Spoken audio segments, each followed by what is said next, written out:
Si vous avez un musée dédié au vin, on peut constater que cela a aussi une grande importance dans votre culture.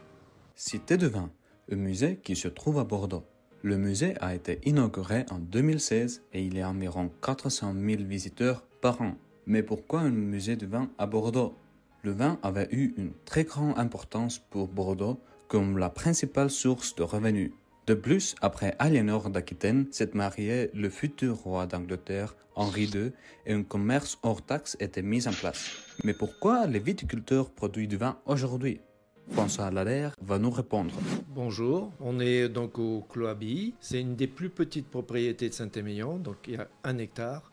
On va dire que les plus grosses propriétés à Saint-Émilion font jusqu'à 50-60 hectares. Mais en fait, c'est une propriété familiale, donc je fais partie de la 5e génération. Donc bon, c'est vrai que c'est un peu compliqué de faire autre chose. Mais quels sont les vignobles connus selon les étudiants bordelais? On a de très célèbres châteaux comme le château Margaux et le château Latour. Le château d'Aubryon, un célèbre vignoble qui se nomme Pétrus. Pourquoi est le vin important pour Bordeaux? Donc, le vin à Bordeaux est une source de tourisme énorme. Des millions de touristes viennent à Bordeaux pour faire des dégustations de vin. C'est une source de revenus et d'emplois majeurs. Et vice-versa? Donc Bordeaux est connu par rapport à ses terroirs uniques parce que le climat et les sols sont parfaits pour la viticulture.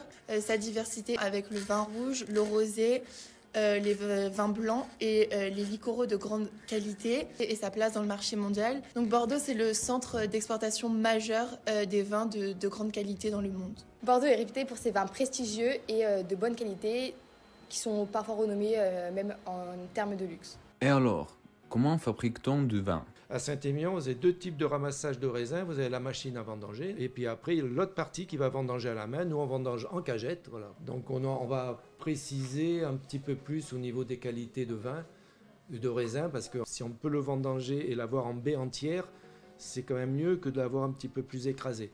Le raisin, en fait, ce qui n'est pas très bon pour lui, c'est son altération. Si vous prenez une grappe de raisin, si vous commencez à enlever plus ou moins la peau, elle va s'altérer. Nous, le but, c'est de le ramasser le plus vite possible, en baie entière, en cagette. Donc la cagette va permettre de ne pas avoir un écrasement. Et on va pouvoir mettre ça dans les grappoirs qui va séparer la rafle, la partie de la rafle. Et puis après, donc les graines vont tomber dans la pompe et puis hop, ça va être pompé dans la cuve. Et toute la partie verte va être éjectée à l'extérieur de l'appareil. Voilà. Et en fait, quand on a la cagette, permet d'avoir cette baie entière qui va permettre une meilleure séparation de la rafle par rapport aux baies. Donc là, vous avez la cuve de vinification. Voilà, donc elle est pleine de raisins. Donc on a rempli la cuve de raisins et puis voilà, il y a la fermentation. Vous avez dans un premier temps la fermentation alcoolique et puis après, de la 2e à la 3e et 4e semaine, vous avez la phase de macération pour avoir plus de densité, plus de couleur, plus de richesse, voilà, qui va permettre qu'au bout d'un mois, donc quand on va écouler, on va séparer le jus, on va le mettre dans une autre cuve, et puis la partie solide du raisin, on va le presser, donc il y aura des presses qui vont venir et on va presser tout ça. Comment la vente de vins bordelais avait changé durant les années? Alors, si on veut parler de l'agriculture biologique, elle doit représenter en France, sur le viticole français, l'agriculture biologique doit représenter à peu près 15% de part de marché. Le